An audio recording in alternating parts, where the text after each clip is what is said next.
Thanks, Gabriel. Okay, so like all of these things, you can imagine something as huge as the electricity sector and how it gets generated and who gives the instructions, etc., is potentially very complicated. But at the same time, when it comes down to it, in terms of this campaign, it's actually relatively simple. So all of our electricity generation activities in the country are determined or governed by the Electricity Regulation Act, or the ERA. And this is the law that says if you want to generate electricity, you need a license. If you want to transmit it, you need a license, etc. So you can imagine that ESCOM is obviously subject to a lot of the rules that come out of this regulation, but also other players in the electricity sector. So we also know that we have what we call IPPs, or independent power producers. So they will also need to get these licenses and what have you in terms of this act. So this act talks about something that you may have heard about called the IRP, or the Integrated Resource Plan.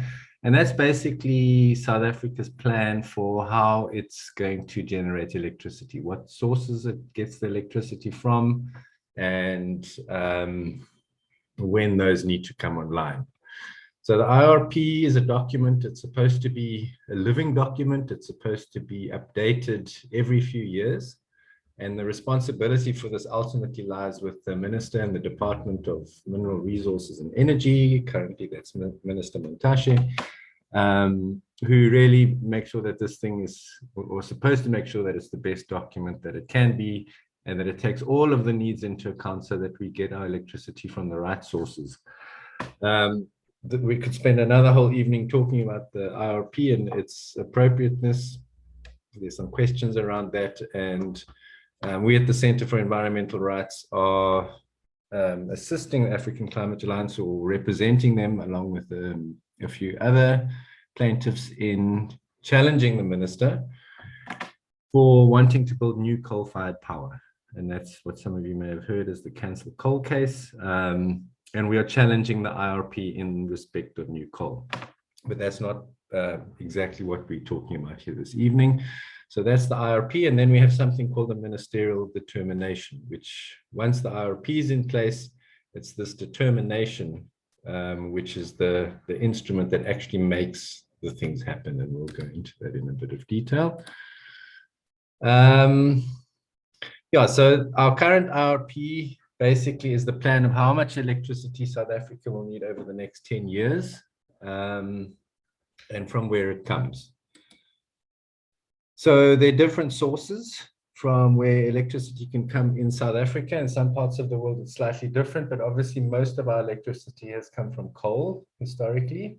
And this IRP wants more electricity to come from coal, which we know is a bad idea for all sorts of reasons, from air pollution, climate change, water use, and the cost. It's actually one of the more expensive ways of getting electricity, and it makes no sense to do it. The IRP also speaks about getting electricity from gas. So there are many interests in South Africa at the moment, including within government, and then obviously a certain sector of business that want to roll out a lot of gas energy. It's problematic from the point of view that, firstly, gas is as climate harming as coal. Technically, when you burn it, it emits only half of the greenhouse gas emissions. It's only half as hectic for the client. But because there's leakage of gas from when you mine it, to transport it, to store it, to turn it into a liquid, to turn it back into a gas, all of these points along the supply chain, the gas, which is basically methane, leaks. And as a result of that, and nowhere in the world have they got it right to not have this leakage. So it's just kind of part of the way that happens. And that additional gas that leaks means it's actually as bad as coal in terms of climate change. Also, as bad as coal is, we have a lot of it in South Africa, so we certainly don't have a challenge with getting hold of it in order to make our electricity, whereas that's not the case with gas. In South Africa, we get a lot of gas from Mozambique. They want to find gas around our both inland and off our coasts, but there are no real production sources at this point in time. And we know from the war in Ukraine that gas is now suddenly a big issue. So for us to change our coal electricity system to gas is not going to be a good idea because we can't even guarantee that we're going to get the gas or that it will be affordable, never mind the environmental concerns. Some of the IRPs also talk about nuclear energy. I don't want to go into that into too much detail, but it is ridiculously expensive. It takes a very long time to build. And the waste is something that we need to manage for tens to hundreds of thousands of years. So for this generation to have electricity from nuclear for 40 or 60 years and lumber the next hundreds of generations forward with managing the waste is really quite crazy and highly irresponsible.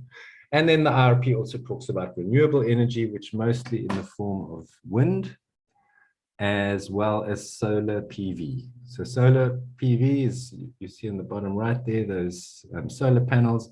Generally, when you think of solar, it's called solar PV, and that obviously makes electricity from the sun. The IRP also says how much electricity are we going to get from these different sources. And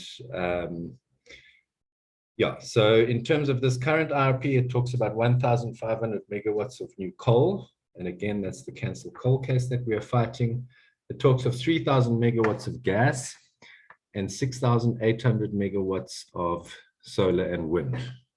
Sorry, that's not the IRP, that's the latest determination. So let me just try and explain what that determination is. It's basically the action that's taken by the minister that takes the plan in the IRP, which is kind of, the plan is published and put up there, but it's basically dormant. It just sits there until such time as the minister issues the determination. So once the determination is issued by the minister, then that part of the planning of building new electricity kicks in. So it's almost like him giving the authorization to say, okay, let's go ahead now and put that in place and get it going. So when we look at the IRP as a whole, so that's in the middle, we've got the coal of 1,500, the gas of 3,000, we've got 14,400 of wind. So a lot of wind has been planned, 6,000 of solar, and then storage is 2,088. So storage can mean a few different things. It can mean batteries. And the battery technology is getting better, but it's still got a way to go before it can be really meaningful and cost effective. And then there are other forms of storage. For example, you can pump water up a hill at times when there's a lot of electricity available, or at times when that electricity is quite cheap. It then gets stored at the top of the hill, basically, and then once you need it, it gets released from the top of the hill, comes back down, turns turbines, and that makes electricity. So that's what we call pump storage, and there already are quite a few pump storage facilities in the country, but not as many as could maybe be. So then in 2020, Minister Mantashe issued one of these determinations, and that's saying, okay, out of the IRP 2019, we are now going to go ahead with 1,500 megawatts of coal, 3,000 of gas, 6,800 of wind and solar, and 513 of storage. And what we are saying is, if you look, there's almost 20,000 worth of wind and solar in the IRP, and yet only 6,800 has been made subject to a determination. So what this campaign is saying, issue the determinations for the rest of it. And the thinking behind that is renewable energy. It's obviously the cleanest, it's the most climate friendly, but it's also the quickest to build and one of the cheapest. I think electricity from Medupi, one of the most recent and largest coal power stations, cost about R1.30 per kilowatt hour to produce. These days from wind and solar, you're getting electricity between 40 cents and 60 cents per kilowatt hour. So the campaign is saying, the IRP says we can do it. Please now go ahead and do it. We've got an energy security crisis in the country. This is the load shedding that Gabriel was talking about. Obviously, this has already been planned for. It's already basically in law. It's already been sort of decided that it must happen. Let's go ahead and do it now. So please go ahead without any delay, issue these determinations so that this construction can happen. Once a determination is issued, basically it then They put out requests for proposals or basically invite tenders. And then you get different parties, usually private companies at this point in time, that will put the tender together and say, we want to build 200 of the megawatts of the wind, please. And then those get allocated, and then those people actually start to construct that capacity. Let me stop the share there.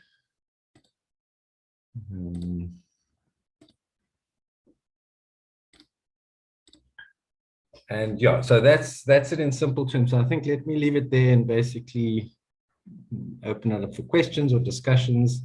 I'm happy to clarify it. It's, you know, it's a little complex, so if we need to untangle it a bit, more than happy to do that. Thanks for that, Brandon. Really appreciate it, because I think when I first heard about it, and this is not me doing the presenter's voice, it's genuine. The idea of something, Section 34 determination campaign. First of all, we're working on the name, I promise people.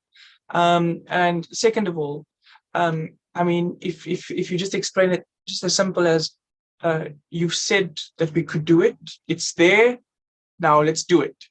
I think that there in itself is just, it's a clear example of you know, us using our democracy when it comes to climate change, and it comes to acting on our future, when it comes to what's promised to us as people